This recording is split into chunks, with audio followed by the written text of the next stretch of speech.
Depuis la nuit des temps, le Talmud Torah fut créé dans le monde juif, tant ashkénaze que séfarade, afin de pouvoir donner un enseignement, une morale, une éducation aux enfants, leur apprendre l'histoire juive, les rudiments de l'hébreu, les prières, afin de les préparer à la bar et bat mitzvah. Ici à Cannes, placé sous l'égide de David Moyal, le rabbin de la ville de Cannes, c'est George Arroy qui tous les mercredis dirige cette noble institution et dispense les cours. George Arroy, administrateur en charge du Talmud Torah. Bonjour. Bonjour Alexandre. Parmi toutes les matières que je viens de citer, est-ce que j'en ai oublié une ? Non, il y a toujours plus, mais bon, mais disons la base de l'enseignement du Talmud Torah, bon, vous avez tout dit, quoi. Alors, enseignement, morale, éducation, histoire juive, les rudiments de l'hébreu. Tout y est. Ouais. Les prières. Les prières aussi, vraiment. Bon, le Talmud Torah, non seulement on leur apprend, si vous voulez, qu'est-ce que c'est d'être juif aussi, c'est important, mais aussi on les prépare surtout pour la bar mitzvah ou la bat mitzvah. C'est Voilà. surtout ça. C'est ce qui est le plus important ? Oui. Mais de toute façon, le fait qu'un enfant prépare sa bar mitzvah ou sa bat mitzvah, une fille fasse sa bat mitzvah, c'est très important quand même, ils ont un bon bagage, c'est-à-dire ils savent bien qu'est-ce que c'est les fêtes, le Shabbat, toutes les lois, si vous voulez, de Shabbat, des fêtes, on leur apprend les prières, les bénédictions qui sont très importantes. Ils savent prier aussi, donc c'est quand même, ils ont un bon bagage déjà pour partir, pour démarrer. Pour démarrer correctement dans la vie. Exactement. Cet enregistrement, on le fait mercredi après-midi. Ouais.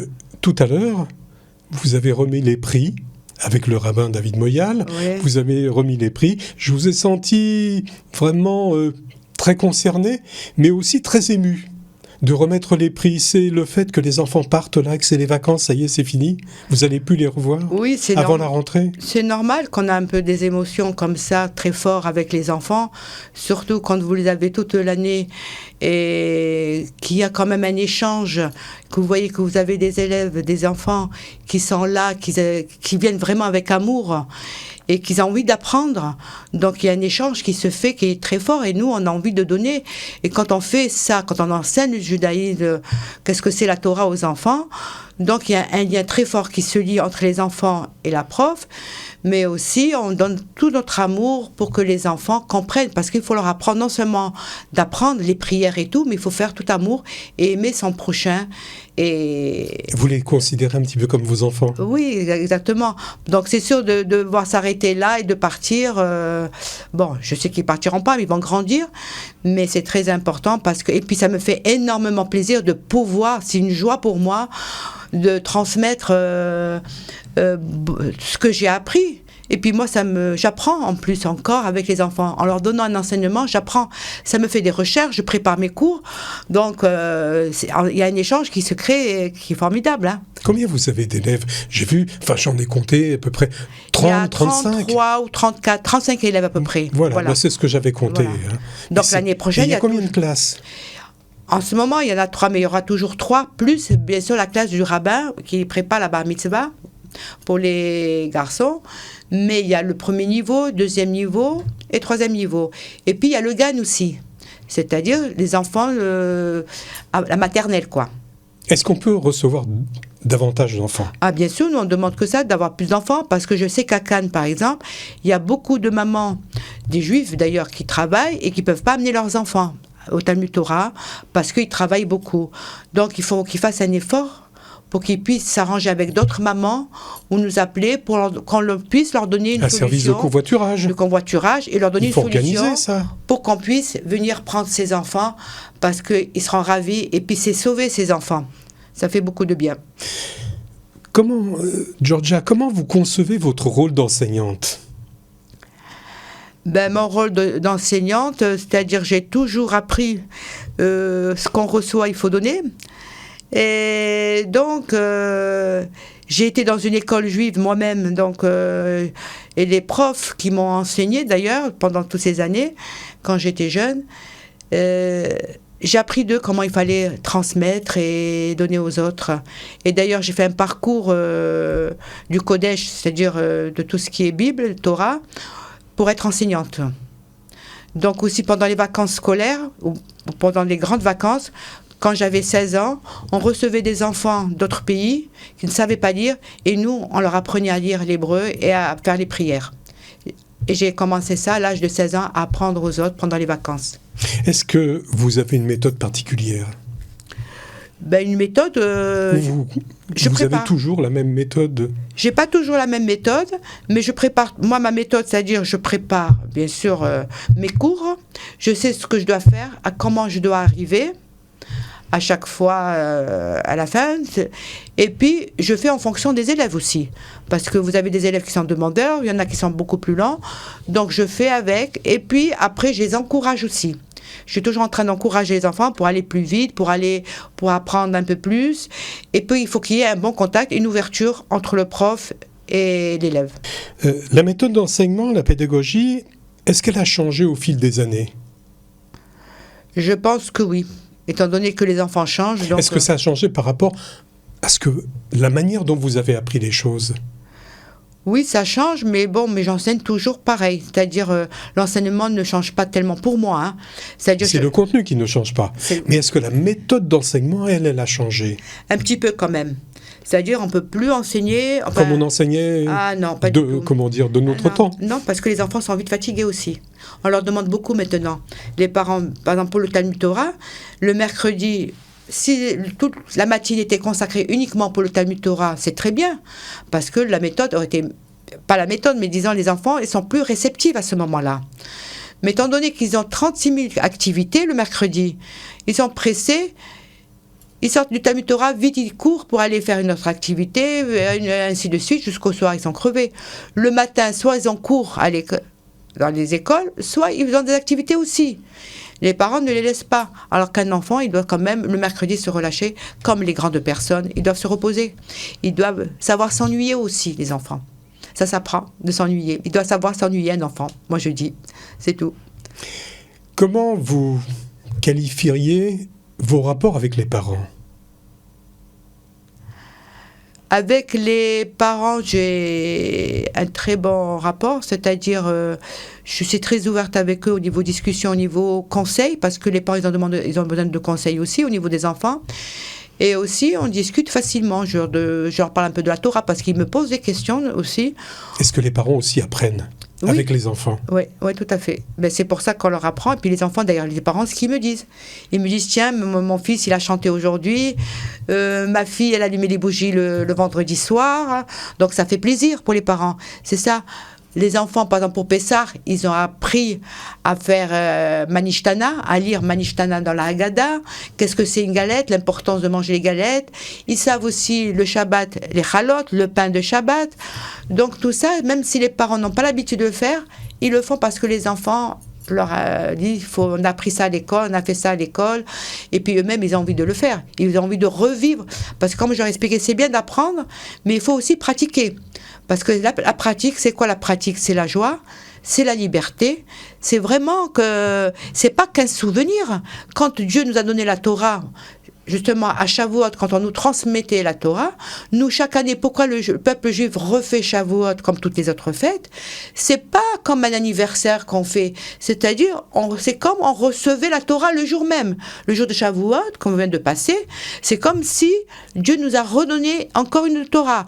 Donc on doit revivre et on doit vraiment la pratique. C'est dans la pratique vraiment où vraiment on se sent exister, où on peut quand même avoir cette certaine liberté et se sentir juif.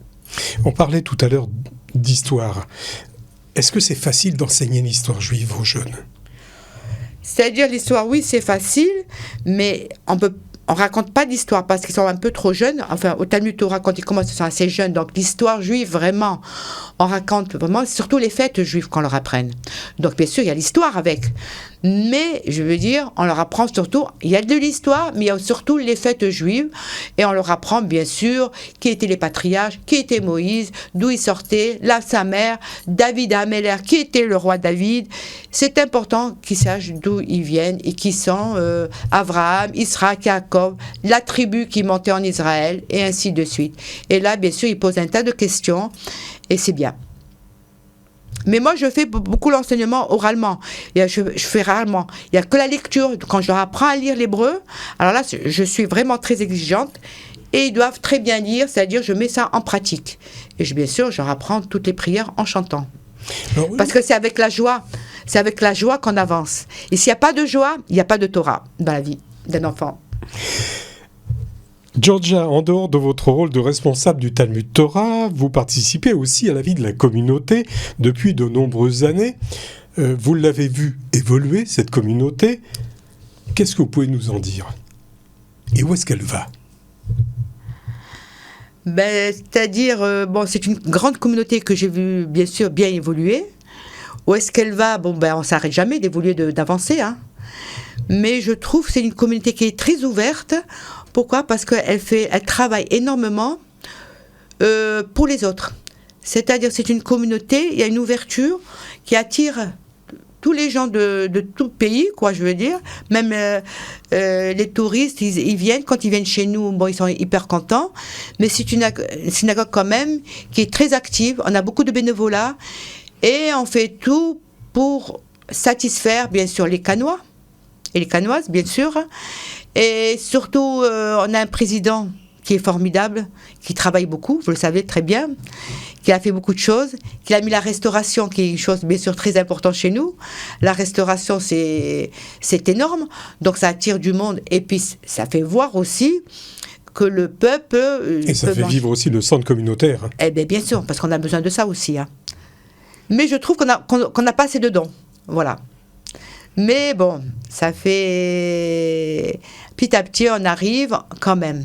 Même si on n'a pas trop de dons, mais on arrive quand même à donner de soi-même déjà, quand on se donne de soi-même.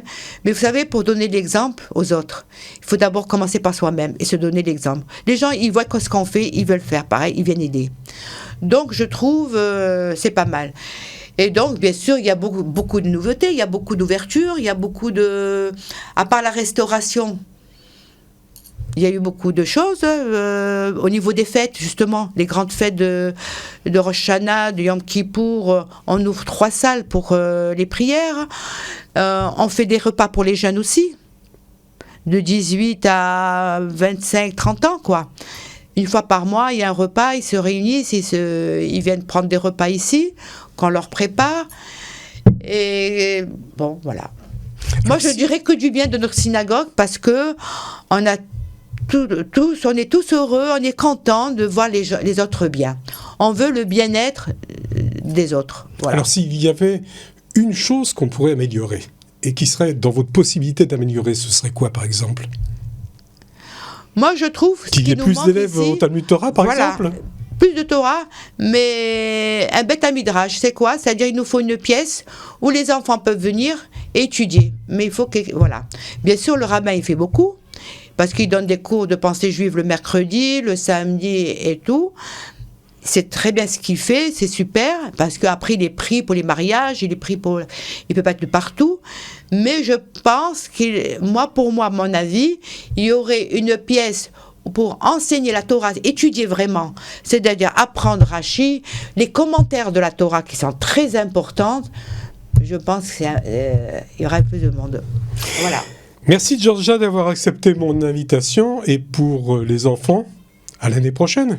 À l'année prochaine, j'espère. Avec peut-être une ouverture de classe en plus. Bien sûr, je demande de venir, qu'il y ait des parents qui fassent justement un peu de pub pour notre Talmud Torah, pour qu'on ait plus d'enfants, parce que ça serait bien de ramasser, de donner aux enfants, parce que c'est des enfants un peu perdus, qu'on le veuille ou pas, de ceux qui ne viennent pas. Parce que de toute façon, comme on dit, le matériel, il s'en va, il n'y a que le spirituel qui reste. Donc, c'est important pour un enfant juif de savoir les fêtes, d'apprendre l'hébreu et qui il est. Voilà. Merci Georgia. Un grand merci et à bientôt, à l'année prochaine.